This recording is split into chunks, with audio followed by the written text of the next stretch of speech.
guys, my name's Carl, Coffee Cup Carl, and welcome to my video that will be covering man versus machine for engineer.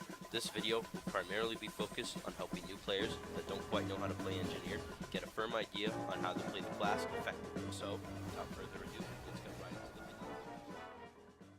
Now, the first thing you'll need to know is how to have your loadout set up correctly. I'll get into why this is important later, but all you need to know is that your loadout should consist of a Rescue Ranger, Wrangler, and Stock. That or Southern Hospitality, it's up to your personal preference.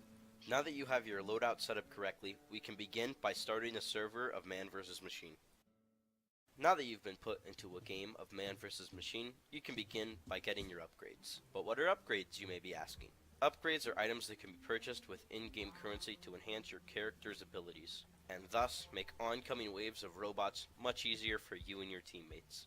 Upgrades can be purchased from corresponding upgrade stands that are available as soon as you spawn in. Now that you're at an upgrade stand, it may seem overwhelming with the options presented to you, but never fear, as most of these are entirely useless to the engineer. So, you only need to focus on a few. Firstly, switch over to the construction PDA, represented by a sentry gun in the top right corner. You will see enhancements for your building.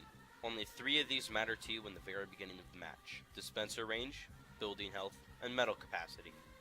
All of these are self-explanatory. Dispenser range increases your dispenser range by 100% for every single time you upgrade it. Building health increases your building's maximum health for every single upgrade you purchase for it.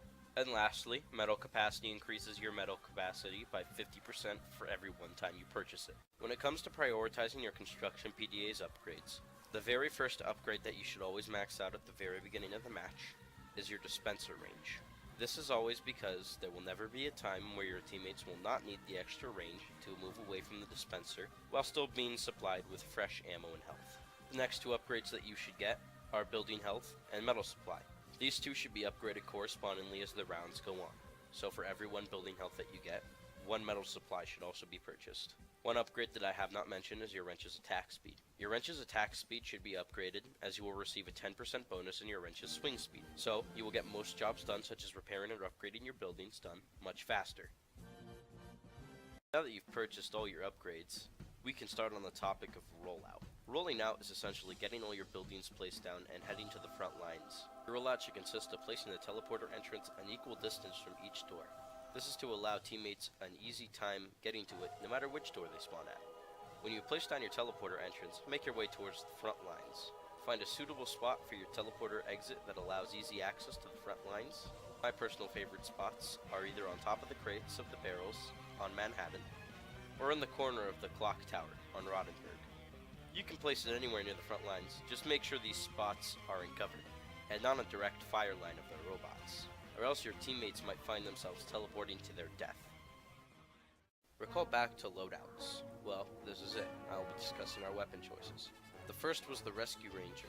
This particular tool can heal buildings from any distance, as well as recall them from any distance, so long as you're able to place your crosshairs on it. Next was the Wrench. This and the Southern Hospitality were chosen because of its much better healing ability when compared to wrenches such as the Jag or the Eureka effect.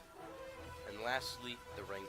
This was chosen for 2 prime reasons: its ability to manually target robots with an increased firing speed, and its ability to defend the sentry gun from 2/3 of all damage. This loadout maximizes your sentry gun's survivability. Alright guys, that's gonna be it from the video. I hope you learned a thing or 2 about playing engineer on man versus machine, and I hope that you can take this skill to the game and show people that you're not just a noob, but that you are in fact a good engineer. If you liked the video, please leave a like and subscribe if you'd like to see more content like this. I don't have a daily upload schedule yet, but you know, just stick along and we'll see what happens. Thanks for watching. See you next time.